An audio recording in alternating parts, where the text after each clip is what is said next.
Donc mon parcours, moi je suis diplômée d'une grande école de commerce. J'ai d'abord débuté une carrière en marketing au sein de Orange, ensuite chez Danone. Après, donc, j'ai poursuivi ma carrière au sein d'un leader de la grande distribution. Donc, j'ai acquis en fait une quinzaine d'années d'expérience en marketing, management et gestion d'entreprise. Suite à la situation vécue par ma grand-mère, donc j'ai été confrontée en fait à sa solitude au décès de mon grand-père et également en fait qu'elle vivait dans un logement inadapté. Donc je l'ai hébergée chez moi et là j'ai décidé de lancer ma société, qui est en fait une solution pour les veuves, notamment qui souffrent de solitude. Et donc je propose en fait des logements en habitat partagé, avec également des services à domicile associés, donc pour ces personnes en particulier. Donc voilà, en fait, je suis arrivée à me lancer et à ouvrir ma structure suite à une situation personnelle et en voyant en fait qu'il y avait pas mal de femmes qui étaient concernées par ces problématiques de solitude, d'isolement et de perte d'autonomie chez elles dans des logements qui n'étaient pas du tout adaptés en fait. Alors la création d'entreprise, c'était quelque chose que je m'avouais pas, que j'avais dans ma tête, mais qui me faisait vraiment peur en fait. J'avais vraiment des blocages en me disant ça sera trop entre guillemets. C'est vrai que je voyais quelque chose, je me sentais pas forcément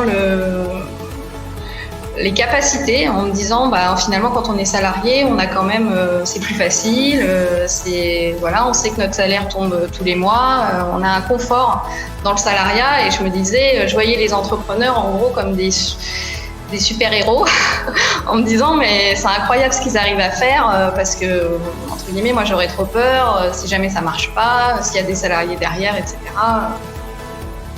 Il y a d'abord eu en fait une remise en question de ce que je faisais, du travail que je faisais. Et puis comme j'ai voulu faire les choses sérieusement, en fait, je suis retournée me former en management des services à la personne. Donc en fait, j'ai arrêté mon contrat avec ma société pour ensuite aller me former et ensuite monter ma propre structure.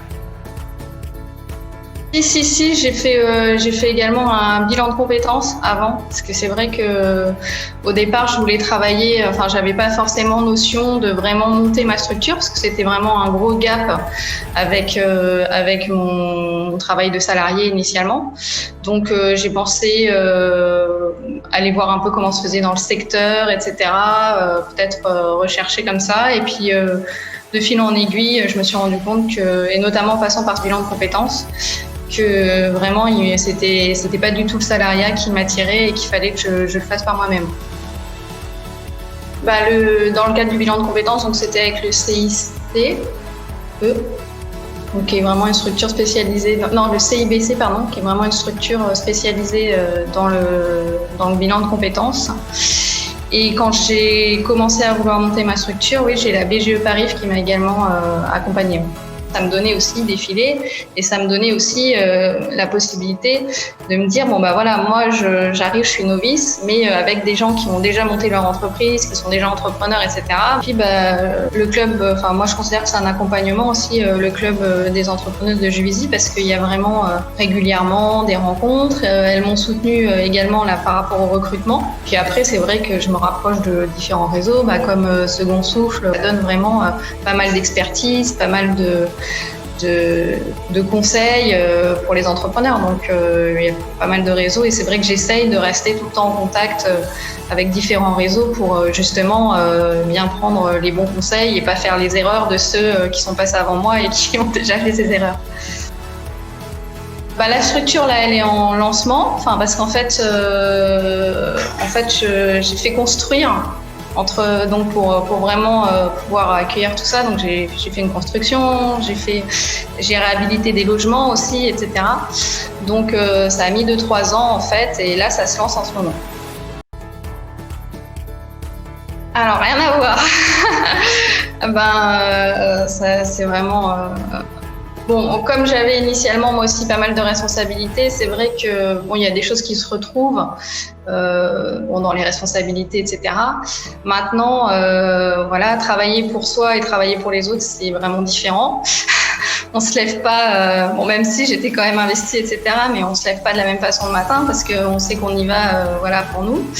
En fait, on est assez fiers et on se dit, même si c'est pas tous les jours hyper simple, parce que y a plein de questions qu'on se pose, il y a beaucoup de réglementations. Bon, voilà, on a toujours des petits doutes et quand on est salarié, en fait. Quelque part, on est un peu moins stressé que quand c'est pour soi, où on se dit, bon, s'il se passe quoi que ce soit, c'est vraiment sa propre responsabilité qui en découle. Donc, voilà, il y a plus de... Il y a plus de volonté, voilà, on est plus heureux, mais en même temps, il y a plus de stress, quoi. Enfin, c'est les deux palettes, quoi. Et c'est vrai que le fait d'avoir beaucoup d'enthousiasme autour de moi à chaque fois que je parlais de mon idée, de mon projet, de la façon dont j'allais le faire, que ce soit au niveau de mon banquier, mon expert comptable, de tout le monde, en me disant, voilà, on voit bien que vous maîtrisez les choses et que derrière, c'est construit. Donc on est sûr que ça va marcher, avoir beaucoup de gens qui vous disent on est sûr que ça va marcher. J'avais énormément de soutien aussi de ma famille, mes amis, de plein de gens autour de moi. C'est vrai que ça m'a beaucoup aidé, quoi.